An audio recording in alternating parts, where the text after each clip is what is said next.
Ao deixar o Egito, o povo de Israel não saiu em fuga desorganizada, como um bando de escravos em desespero, mas como um exército em formação, marchando com ordem e propósito. O texto sagrado revela que Deus os guiou pelo caminho do deserto junto ao Mar Vermelho, e não pela rota mais curta, que levava diretamente à terra dos filisteus. Êxodo capítulo 13, versículos 17 a 18. Explica o motivo: Deus não os levou pelo caminho da terra dos filisteus, embora este fosse mais curto. Pois disse, para que o povo não se arrependa quando tiver de enfrentar a guerra, e volte para o Egito. Essa escolha estratégica do Senhor mostra que ele não estava apenas conduzindo fisicamente seu povo,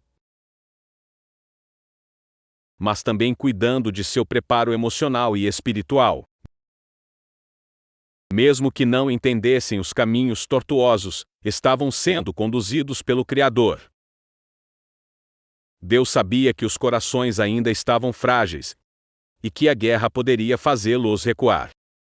Assim, como um pai conduz um filho inseguro, o Senhor traçou uma rota mais longa, mas segura, onde sua presença seria visível dia e noite, por meio da coluna de nuvem e da coluna de fogo, como relatado em Êxodo capítulo 13, versículos 21 e 22. Enquanto o povo avançava sob a direção divina, Moisés carregava consigo um símbolo de fé e esperança, os ossos de José. Esse detalhe, mencionado em Êxodo capítulo 13, versículo 19, não era apenas uma curiosidade histórica, mas um testemunho poderoso da fidelidade de Deus. José, mesmo estando entre os príncipes do Egito, nunca deixou de crer nas promessas feitas aos patriarcas. Ele havia declarado com firmeza em Gênesis capítulo 50, versículos 24 e 25, que Deus visitaria seu povo e os conduziria à terra prometida. E pediu que seus ossos fossem levados junto. O cumprimento dessa promessa centenas de anos depois fortalece a confiança de que Deus não se esquece de suas alianças.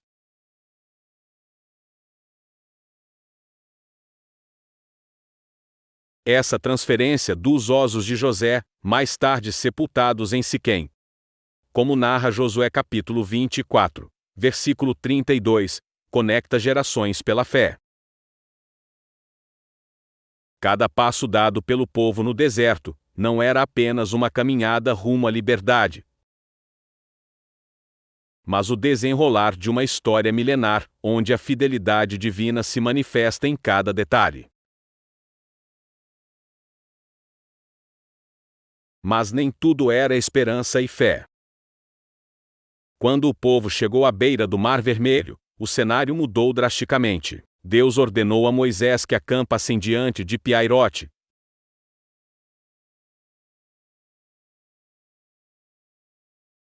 entre Migdol e o mar, conforme Êxodo capítulo 14. Versículos 1 e 2. Essa orientação parecia, à primeira vista, uma armadilha. E de fato foi, mas não contra Israel, e sim contra o faraó. O Senhor havia planejado tudo. Ele endureceria novamente o coração do rei do Egito, para que este perseguisse os hebreus, permitindo que sua glória se manifestasse de forma espetacular.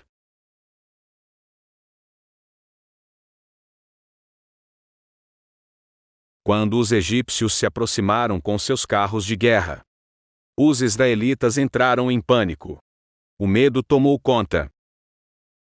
Eles disseram a Moisés em tom de acusação: será que foi por não haver sepulturas no Egito, que você nos tirou de lá, para que morramos neste deserto? Êxodo capítulo 14, versículo 11. A memória curta e a falta de confiança se revelaram. Mesmo após as pragas, a Páscoa, a libertação e a condução visível de Deus, o povo ainda se deixava dominar pelo medo. A ameaça visível parecia mais real do que a presença do invisível.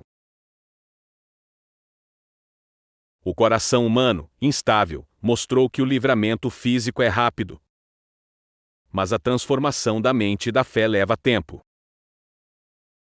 É nesse momento que a resposta de Moisés ecoa como um grito de fé em meio ao caos. Ele diz: não tenham medo. Fiquem firmes e vejam o livramento que o Senhor lhes trará hoje. Porque vocês nunca mais verão esses egípcios que hoje estão vendo.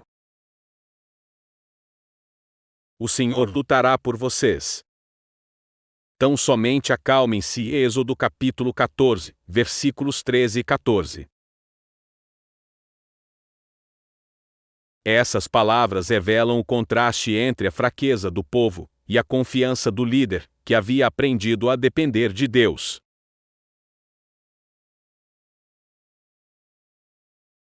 Moisés não tinha todos os detalhes sobre como a libertação aconteceria. Mas sabia que Deus não os havia conduzido até ali para abandoná-los. Ele cria que o mesmo Deus que os tirara do Egito era poderoso para completar sua obra. A fé de Moisés era fundamentada na certeza do caráter divino, não nas circunstâncias momentâneas. E é essa mesma fé que somos chamados a ter nos momentos em que nos sentimos cercados por problemas, perseguições e aparentes becos sem saída.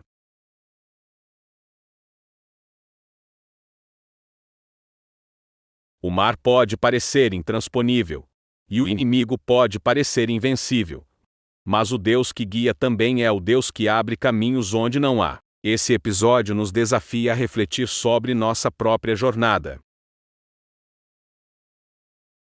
Quando somos libertos por Deus, não significa que o caminho será fácil ou direto. Muitas vezes, Ele nos guia por rotas mais longas, não por falta de poder, mas por sabedoria divina.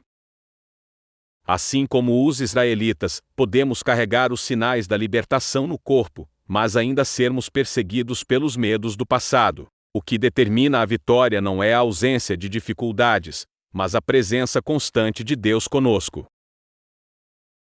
A coluna de nuvem e de fogo pode não estar visível aos nossos olhos hoje, mas temos algo ainda maior: a palavra de Deus, suas promessas e a presença do Espírito Santo.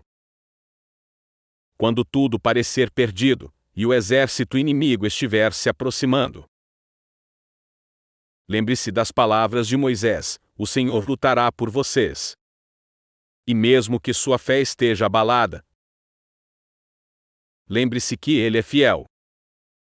Como está escrito em 2ª Carta a Timóteo capítulo 2,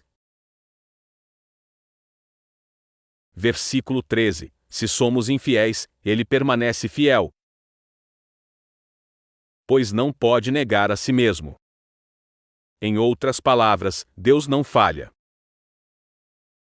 Nunca.